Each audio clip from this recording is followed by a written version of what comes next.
Ej, men har du overhovedet tid til at stå her så længe? Skulle du ikke tage hjem af? Jo, det skulle jeg faktisk. Der ligger en masse papir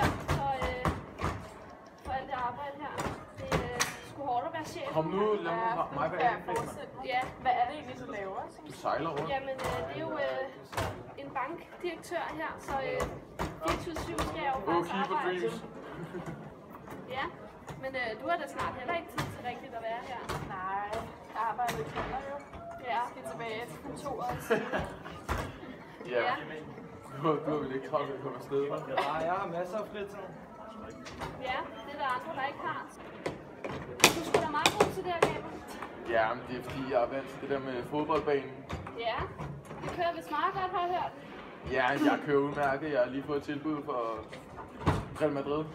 Ja, det må vel være en god løn, så? Ja. Muy much money. Ja. Det er ikke ligesom dig, vel, Mathias? Nej, det var ikke så godt for mig. Jeg var på jobcenteret tidligere. Og hvordan gik det? Ja, de havde desværre ikke noget job til mig. Nej, det er trist. Ja. Men Har du du lever fået vel jobindeks? Nej, det gider jeg ikke.